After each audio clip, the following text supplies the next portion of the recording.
Hello बच्चों, today we are going to start class ninth science lesson motion. So today we will understand what is motion, what the basics are there, different kinds of motion. So today only the basic introductory lesson. So what is motion? Simply अगर हम बोलें motion क्या है तो कोई भी जवाब देगा motion means movement है। मीन्स ही कोई एक जगह से दूसरी जगह जा रहा है। जैसे मैंने यहाँ कुछ सामान रखा, वो चल के थोड़ी देर में यहाँ कुछ पहुँच गया अगर, चाहे मैं ले जाऊँ या किसी भी चीज़ के थ्रू जाए या वो खुद जाए, तो हम दोनों केस में उसको मोशन ही बोलेंगे। जैसे मेरे हाथ में यहाँ गिलास था, मैं चल गई, मेरे हाथ में अब यहाँ गिलास है, तो इसका मतलब मैंने मोशन किया, मैंने मूवमेंट किया, साथ साथ मेरे साथ गिलास ने भी मोशन किया। बट उसके लिए मोशन करवाने वाला चाहिए। नॉन लिविंग थिंग्स के लिए लिविंग थिंग्स तो खुद ऑटोमेटिकली मूव कर जाती हैं। अब यहाँ का डिफरेंस देखे जाए अपन, तो प्लांट्स को क्या हम मोशन में कहेंगे? प्लांट्स तो एक जगह पे हैं, है ना, जबकि ह्यूमन बीइंग और एनिमल क्या होते हैं? They will move in search of food.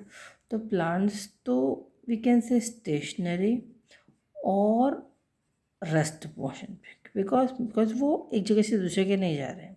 जबकि ह्यूमन बीइंग को हम बोलेंगे दे आर इन मोशन। वो ह्यूमन बीइंग हो या कोई एनिमल्स हो या दूसरी चीज़ें हो जो मूव कर रही हैं, उनको हम बोलेंगे मोशन में है। क्लियर? ये एक फर्स्ट बेसिक हो गया। बट अब जैसे अगर अपन ट्रेन में बैठे हैं, बस में बैठे हैं, क्या होता है?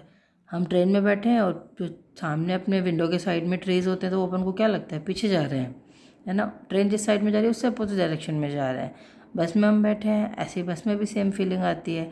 लेकिन बस के अंदर जो बैठा है, यहाँ पैसेंजर बैठे हैं, तो बस के अंदर अगर कोई बैठा है तो उसको क्या लगेगा? हम सब तो रेस्ट में हैं। लेकिन बाहर खड़ा बंदा अगर देख रहा है उसको, तो बाहर वाले को क्या नज़र आएगा? बस तो चल रही है। बस चल रही है तो उसके अंदर बैठे पैसेंजर भी चल रहा है।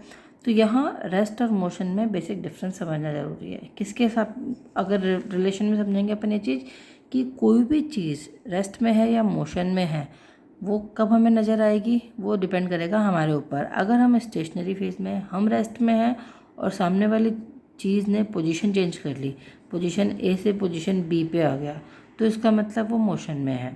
लेकिन अगर हम भी उसके साथ साथ मूव करेंगे तो वी कैन नॉट से कि वो रेस्ट पे है, क्योंकि वो तो मोशन कर रही है, ओरिजिनल तो वो मोशन कर रही है, लेकिन बिकॉज हम भी उसी स्पीड से साथ में चल रहे हैं तो हमें लगेगा कि वो रेस्ट पे है, मतलब वो चल नहीं रहा है। जैसे पैसेंजर की बात कर रहे हैं अपन बस में, तो बस में अगर मैं देखूँ ए पैसेंजर और बी पैसेंजर कोई और बैठा है, तो अगर हम ए के कॉन्टेक्स्ट में बी को देखेंगे तो वो आराम से बैठा है, अपना फ़ोन चला रहा होगा, कुछ ना कुछ कर रहा होगा। लेकिन जो बाहर अगर पर्सन कोई खड़ा है, मान लो पी के नाम से, तो वो उसको जब देखेगा तो लगेगा कि ये लोग बस में बैठ के जा रहे हैं मतलब मूवमेंट हो रही है। तो ये तो हो गया बेसिक। लेकिन हम किसके रेफरेंस में देखेंगे मूवमेंट हो रही है? हम उस स्टेशनरी पॉइंट की, कि बस यहाँ खड़ी थी, यहाँ से यहाँ पहुँच गई, इसका मतलब मूवमेंट हो गया है। अब वो अगर अब बेसिक की बात करें 9th क्लास के अकॉर्डिंग, तो यहाँ हम मूवमेंट देखते हैं टाइम के कॉन्टेक्स्ट में। ठीक है, अगर 0 सेकंड पे या 1 सेकंड पे कोई बस ए पोजीशन पे खड़ी है, या कोई बस या कोई पर्सन ए पोजीशन पे खड़ा है, अगर वो 5 सेकंड या 10 सेकंड बाद बी पोजीशन पे आ जाता है, इसका मतलब उसने मूवमेंट कर लिया। तो हम यहाँ बेसिक जो समझेंगे वो होगा टाइम के कॉन्टेक्स्ट में। तो अगर कोई चीज़ मोशन कर रही है तो वो टाइम के कॉन्टेक्स्ट में, अगर वो एक जगह से दूसरी जगह चेंज कर रही है, पोजीशन चेंज हो रही है, तो वो मोशन में है। अगर पोजीशन चेंज नहीं हो रही है तो वो रेस्ट में है। तो ये बेसिक डिफरेंस हो गया अपना रेस्ट और मोशन समझने का।